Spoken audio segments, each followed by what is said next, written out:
ওম নমঃ শিবায়। ওম নমঃ শিবায়।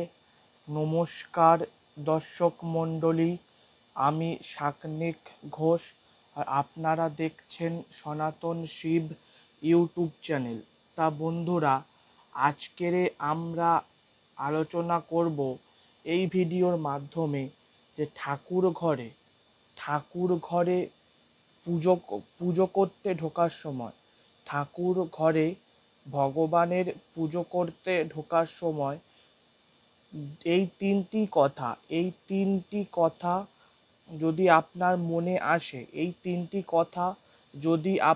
মনে আসে, তাহলে যখনই এই তিনটি কথা আপনার মনে আসবে, তখনই নয় আপনাকে ঠাকুর ঘর ছেড়ে বেরিয়ে আসতে হবে, না হলে আপনাকে ভগবানের কাছে ক্ষমা চাইতে হবে। তাহলে সেই কথাগুলি কি, আসুন তাহলে জেনে নেওয়া যাক।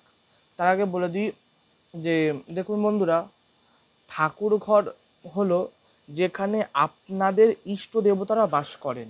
অর্থাৎ হতে পারেন তিনি শিব, হতে পারেন তিনি কৃষ্ণ, হতে পারেন তিনি রাম, বজরংবলী ইত্যাদি।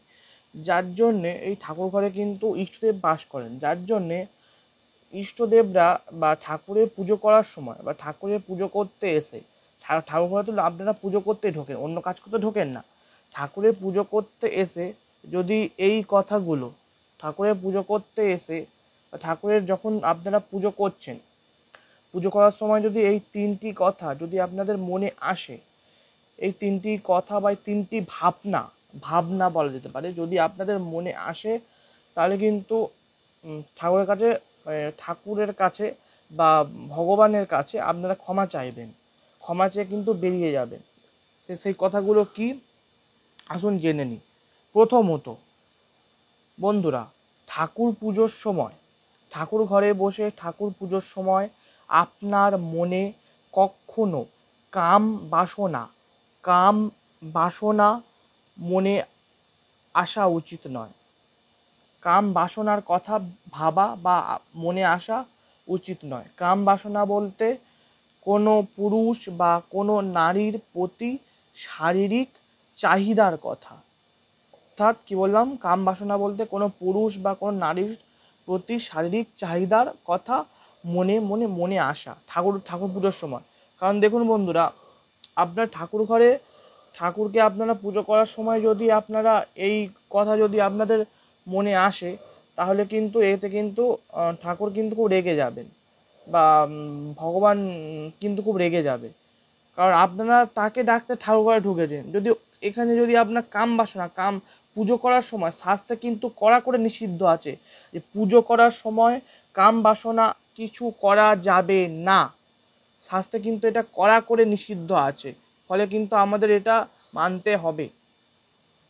ফলে পুজোর যদি চেষ্টা করবেন পুজোর সময় কোনো প্রকার কাম বাসনা যেন মনে না আসে।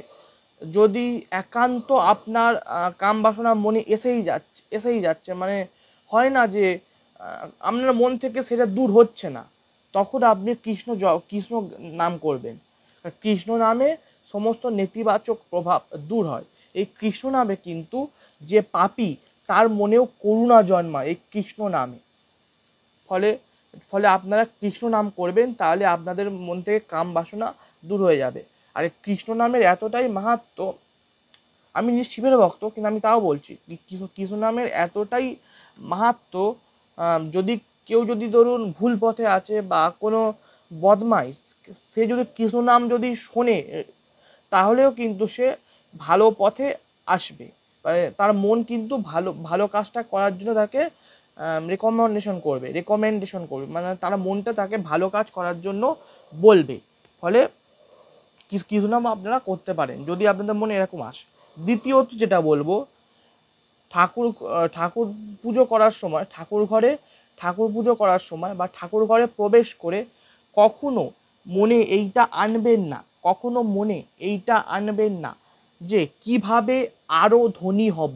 হ্যাঁ বন্ধুরা, কি বললাম, কখনো এই কথাটা মনে ভাববেন না ঠাকুর পুজো করার সময় কিভাবে আরো ধনী হব।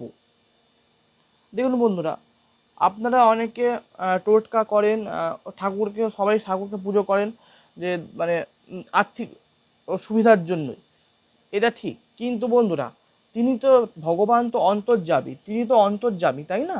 তিনি তো সকলের পিতা বা সকলের সৃষ্টিকর্তা। তিনি তো আপনার অন্তর্যামী, তিনি তো আপনার অবস্থা জানেন, কিন্তু দেখতে পাচ্ছেন আপনার অবস্থা।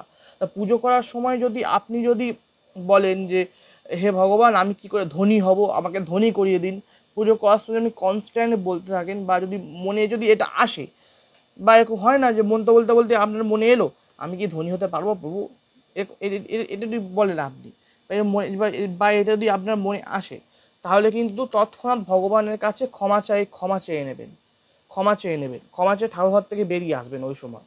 কারণ এইগুলো কিন্তু মানে ভগবানের পুজো করার সময় কিন্তু যদি আপনি কোনো কিছু চান বা কোনো আপনার মনের ইচ্ছা পূরণ করার কথা ভাবেন, তাহলে কিন্তু এটা হয় না। কারণ দেখুন, ভগবান তো অন্তর্যামী, তিনি তো জানেন আপনার সমস্যাটা কোথায়, তিনি তো জানেন আপনার কি, তাহলে তাকে আবার বলার কি দরকার, তাই না? ভগবান আপনার ভক্তিতে সন্তুষ্ট হন, ফলে তাকে ভক্তি ভরে পুজো করুন। আপনি অজান্তেই বা ভগবানকে না জানানোর আগেই আপনার ইচ্ছা পূরণ হয়ে যাবে। আপনি ভক্তি ভরে ভগবানকে পুজো করুন, ইচ্ছা আপনাকে না জানালেও চলবে। বিশেষ করে কোনো মন্দিরে গিয়ে যদি মানসিক না করলে, হয়তো আমি অনেকে দেখেছি যে এইটা চান ওইটা চান, আমি মানত যারা করেন তাদের ব্যাপারটা আলাদা, মানত না করলে এইটা চান ওইটা চান মন্দিরে গিয়ে, আমি বলবো দেখুন, ভগবান তো জানেন যে আপনি কেন ওনার কাছে গেছেন, এই ইচ্ছাটি পূরণের জন্যই তো। তাহলে আপনি বলবেন কে, তিনি তো অন্তর্যামী, তাই না? এটা মন্দিরের ক্ষেত্রেও প্রযোজ্য। ঠাকুর ঘরে যদি কোনোভাবে আরও কিভাবে ধনী হব, বা আমি এইটা কিভাবে পাবো, এই প্রশ্ন যদি মনে যদি আসে, তা তৎক্ষণাৎ ক্ষমা চেয়ে নেবেন ঠাকুরের কাছে, আপনার যে ইষ্টদেব তার কাছে ক্ষমা চেয়ে নেবেন। আর যদি এটা মনে যদি প্রশ্ন যদি মনে ঘুর করে, অনেক এরকম হয় তো যে মাথার টেনশন হচ্ছে, হয়তো কালকে ধরুন হচ্ছে গিয়ে আমাদের কি বলবো, যে কীভাবে আরও ধনী হবো, বর্তমানে প্রচুর আর্থিক সংকট এসছে, কীভাবে ধনী হবো, এই প্রশ্নটা মাথায় ঘুরতে ঘুরতে আপনি ঠাকুরের পুজোর দিকে মন দিতে পারছেন না, বা এটা আপনার মনে কুড়ে কুড়ে খাচ্ছে, হতেই পারে। এক্ষেত্রে আপনারা গায়ত্রী মন্ত্র জপ করবেন। গায়ত্রী মন্ত্র জপ করলে এই সমস্যা থেকে আপনারা সমাধান অবশ্যই পাবে। কি বললাম? গায়ত্রী মন্ত্র কি জানেন? ওং ভুবস্বহা তৎসবিতুর বরেণ্যং ভর্গদেবস্য ধীমহি ধিয়ো জনো প্রচোদয়াৎ। এই গায়ত্রী মন্ত্র জপ করবেন। আর তৃতীয় যে ভাবনাটা আমাদের মনে আসে, যে ঠাকুর ঘরে ঠাকুর পুজোর সময় কখনো কারুর ক্ষতি চাইবেন না। ঠাকুর ঘরে ঠাকুর পুজোর সময় কখনো কারোর ক্ষতি চাইবেন না। অর্থাৎ যদি ধরুন আপনার সঙ্গে খারাপ হয়েছে, বা কেউ আপনাকে অপমান করেছে, বা কেউ আপনাকে মেরেছে, তখন আপনি হয়তো আপনার কোনো দোষ ছিল না, সে তবু আপনাকে মেরেছে, বা আপনাকে ক্রিটিসাইজ করেছে, তখন আপনি ঠাকুরের কাছে এসে ঠাকুরকে বলছেন যে ও আমাকে মেরেছে, ও আমাকে এই করেছে, আমার বিনা দোষে আমাকে মেরেছে, তুমি ওকে হচ্ছে গিয়ে শাস্তি দাও, বা তুমি ওর একটা কোনো কিছু ক্ষতি করে দাও, তুমি ওর হাত ভেঙে দাও একটা, তুমি পা ভেঙে দাও একটা। এইগুলো যদি আপনি বলেন ঠাকুরকে, তাহলে কিন্তু ঠাকুর উল্টে আপনার উপর রেগে যাবে। ভগবান উল্টে আপনার উপরে রেগে যাবে। কেননা তিনি তো এই পৃথিবীর সৃষ্টিকর্তা, তিনি তো সবাইয়ের সৃষ্টিকর্তা।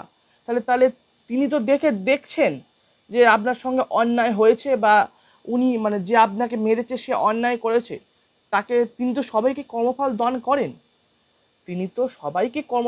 করেন। ফলে আপনাকেও, এবং যে আপনাকে ওই মেরেছে, বা যে আপনার সঙ্গে খারাপ কাজটি করেছে, তাকে নিশ্চয়ই কর্মফল দান করবেন। কিন্তু আপনি তো কেউ নয় কর্মফল দান করার, বা আপনি তো তাকে এভাবে বলতে পারেন না, ভগবানের কাছে কারোর ক্ষতি তো চাইতে পারেন না, তাই না? কারণ ভগবান সবাইকে সমান চোখে দেখেন। আপনি কেন ক্ষতি চাইবেন? ভগবান তাকে শাস্তি যা শাস্তি দেওয়ার ভগবান তাকে দেবে, আপনি চাইতে পারেন না। ফলে ঠাকুর ঘরে কখনো কারোর ক্ষতি চাইবেন না। হয়তো ঠাকুর পুজোর সময় আপনার মুখটা যে আপনাকে কষ্ট দিয়েছে তার মুখটা ভেসে উঠলো, আপনি ভগবানকে বলে দিলেন দেখুন ভগবান, এ আমাকে এই করেছে, একে শাস্তি দাও, বা একে একটা ক্ষতি করে দাও। দেখুন, এইটা বলবেন না ঠাকুরকে কখনো কারোর ক্ষতি করার কথা আপনি বলবেন না। তার কর্ম অনুযায়ী সে ফল পাবে। আজ না হোক, কাল না হোক, পরশু না হোক ফল পাবে। কর্মফল প্রত্যেককে ভোগ করতে হবে, আপনাকেও ভোগ করতে হবে, আমাকেও ভোগ করতে হবে, যে পৃথিবীতে আসছে তাকেও ভোগ করতে হবে। ফলে একদিনে সে পাবে। ফলে এই যে তিনটি কথা বললাম, এই তিনটি কথা ঠাকুর ঘরে যদি মনে আসে তাহলে ভুলেও বলবেন না, বা ভুলেও যদি মনে আসে তৎক্ষণাৎ ঠাকুরের কাছে ক্ষমা চেয়ে, ভগবানের কাছে ক্ষমা চেয়ে ঠাকুরঘর থেকে বেরিয়ে যাবেন। এবং যদি হচ্ছে গিয়ে মন থেকে এই কথাগুলো যাচ্ছেই না, ধরুন এই কথাগুলো মন থেকে যাচ্ছেই না, তাহলে কৃষ্ণ নাম জপ করবেন এবং গায়ত্রী মন্ত্র জপ করবেন এবং শিবের নাম জপ করবেন। শিবের নাম হলো গিয়ে, শিব নাম হলো গিয়ে সব কিছু বিনাশক, সর্বসংকট বিনাশক হলো শিবের নাম। আর কৃষ্ণ নাম হলো গিয়ে আপনার মনকে নরম করবে, যদি আপনার মন যদি পাথরের ন্যায় শক্ত হয়।